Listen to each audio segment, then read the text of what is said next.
My name is Rachel, and I'm a 33-year-old homemaker. My husband, Adam, and I have been married for 4 years, but we haven't been able to have a child yet. We're undergoing fertility treatments, but conceiving has proven difficult.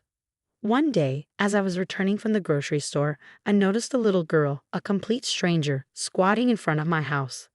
I wondered why she was outside in the cold, winter weather without a coat, so I approached her and asked, "Are you waiting for someone? Can you tell me your name?" "Selena." "Selena. Okay.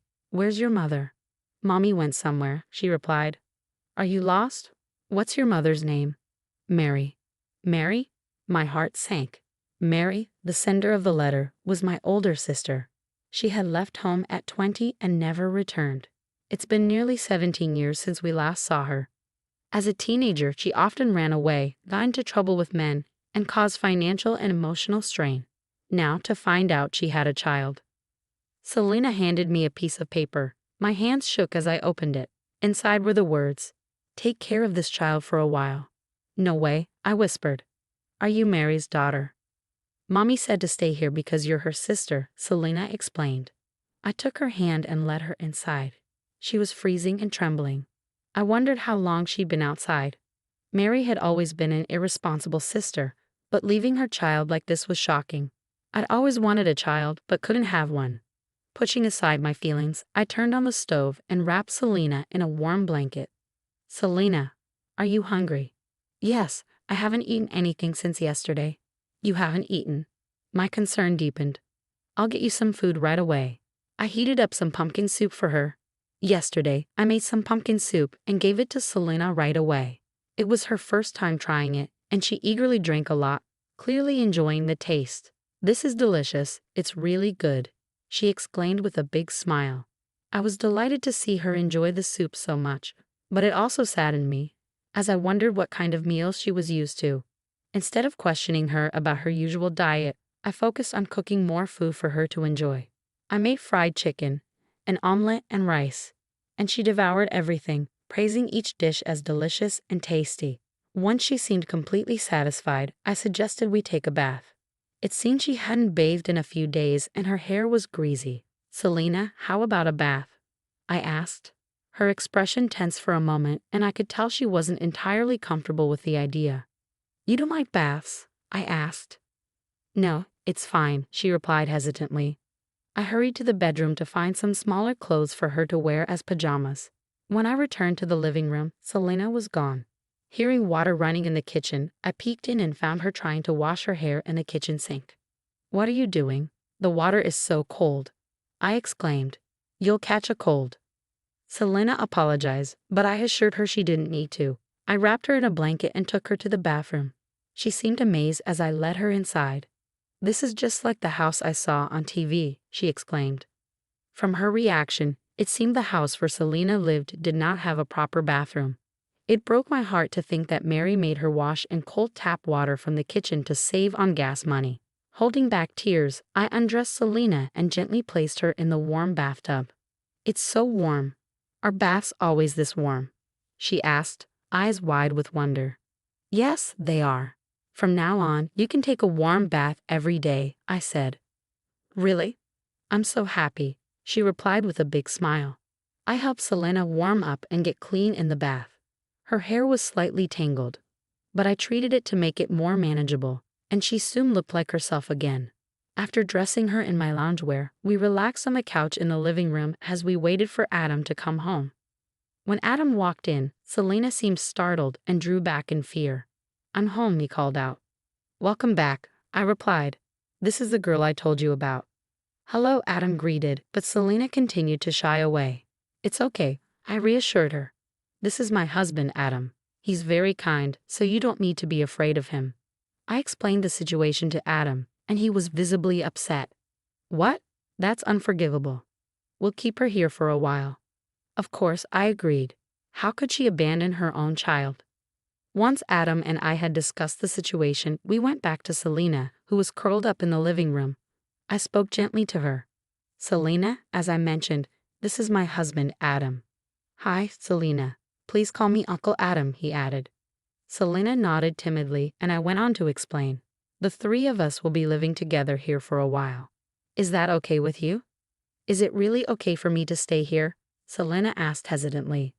Of course, I said with a reassuring smile. And once we get settled, you'll be able to go to elementary school. I've never been to school, Selena said quietly. You've never been to school? What about kindergarten? I haven't gone to kindergarten because I'm no one, Selena mumbled. My heart ached hearing her words. She was too young to understand why she might feel this way.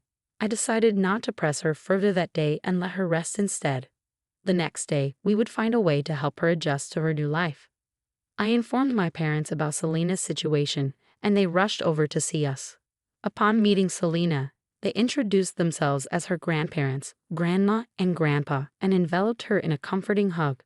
Selena seemed puzzled but happy, as if she had never realized she had grandparents before. After entrusting Selena to my parents' care, I headed to City Hall to obtain Mary's family records. To my surprise, Mary was unmarried, and there was no record of any children. It appeared that Selena's birth had never been officially registered, making her essentially a non-existent child who never received any formal notices, such as enrollment for elementary school. This revelation shed light on why Selena referred to herself as no one. After consulting with various authorities, including the Child Consultation Center and the municipal office, we finally managed to establish Selena's family register. I happily informed her, Selena, now you can go to elementary school. I'm so happy for you. By this time, it had been over a month since Selena came to live with us, but she hadn't opened up much. She always seemed skittish, especially whenever Adam or I moved.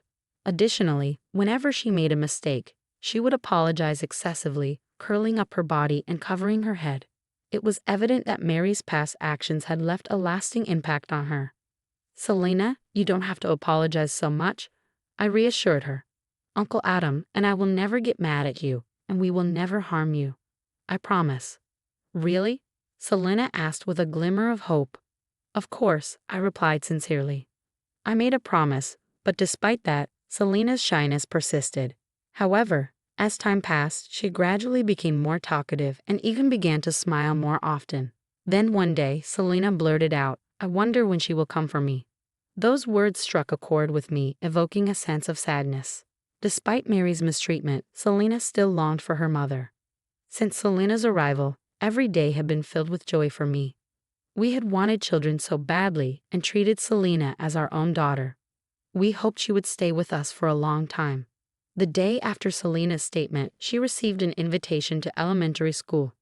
I was relieved that she would finally experience the same school life as other children. Now that it's settled, we need to prepare for school, I said to Selena. We'll need to buy a school bag, stationery, and lots of clothes. Let's go shopping today for new clothes and stuff. I can get new clothes. I've already got some, Selena replied. It's not enough. You'll need more comfortable clothes for school, I insisted. So Selena, Adam, and I went to the shopping mall and got everything she needed for school. I was so excited about preparing for her school entrance that I ended up buying a lot of clothes and stationery. As we headed home, the three of us laughed and joked about buying too many things. However, to my surprise, I saw Mary standing in front of our house. Mom, Selena exclaimed. Mary responded coldly, it's not welcome home. What were you thinking? How dare you come here? I stepped in, trying to calm the situation. Hey, calm down. Don't yell. It's not productive. First, you need to apologize to Selena. But Mary only glanced at Selena and refused to make eye contact. What are you trying to do? I asked. We can't just stand here talking. Let me in the house. I'll do it even if you don't tell me. Let's go, Selena, Mary said, ignoring my question. I decided to let Mary in and ask her what was going on. Is this your husband? She asked, pointing at Adam. He's a nice guy. Nice to meet you. I'm Adam, he replied.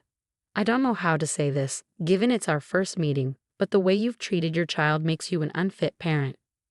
Mary seemed taken aback by Adam's boldness. You're too arrogant, my brother-in-law. You can't talk to me like that. You don't know me. Maybe not, but I do know you didn't take care of her properly. How could you neglect your own child? Adam countered. Mary, clearly irritated by our accusations, seemed unable to grasp the gravity of her actions. I was perplexed by her lack of accountability. I asked Selena how she felt about seeing her mother, and it was clear she was still scared. She couldn't look Mary in the eye and recoiled in fear. Initially, I assumed Selena missed her mother, but now I wasn't so sure. As I was contemplating this, Mary spoke up. "You two don't have kids, right?" she asked. "No, but so what?" I responded. "Well, I'm going to leave this child with you," she declared. "I've raised her through the toughest stages of her life. You should be grateful to have an older kid now." Adam was incredulous. "Do you even know what you're saying? You're abandoning your own child as though she's an object to be handed off." "I know exactly what I'm saying," Mary shot back. "I'm giving you childless people a kid to raise. You should be thankful." I shook my head in disbelief. "That's outrageous. We're not giving her back to you, even if you ask. We've already made her a family register, and she's going to start elementary school next month. We'll make sure she's happier than she was with you." "Oh, so you've made a family register for her," Mary retorted, seemingly indifferent. "I did," I responded. "Why didn't you file a birth certificate?" "Because if I had, they would know I have a child. I didn't want to disrupt my life for such a selfish reason." Mary's admission explained why Selena had been unable to attend kindergarten or elementary school. Her callous attitude continued to baffle me.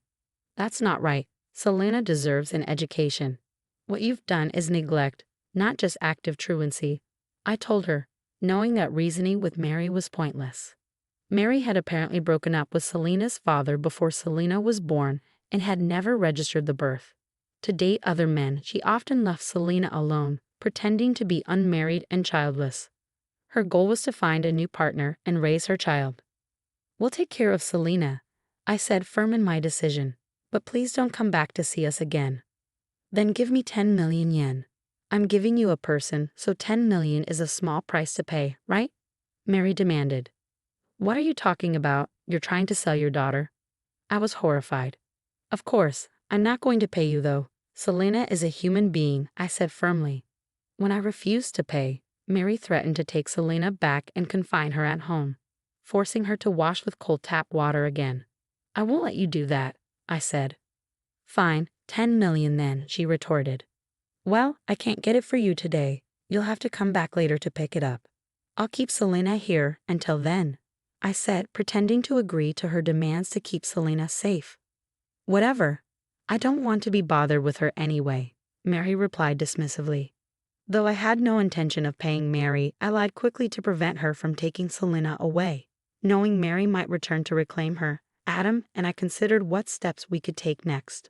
But before acting, we wanted to understand how Selena felt. "Selena, do you want to go back to your mommy?" I asked her gently.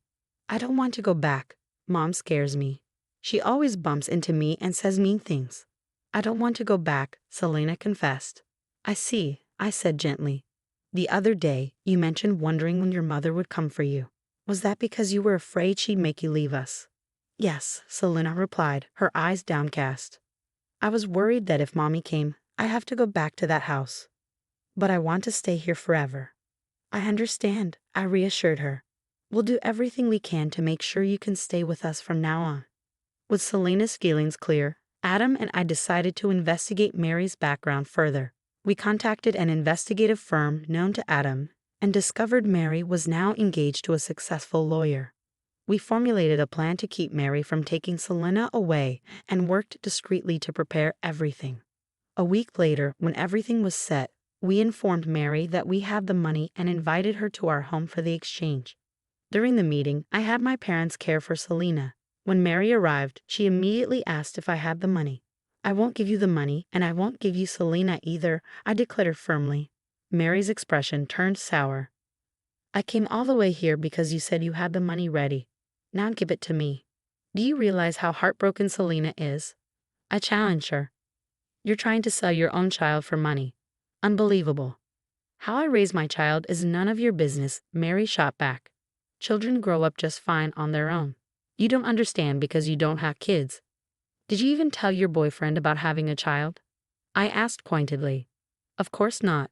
He's a successful lawyer and we're getting married next year. We plan to live happily ever after.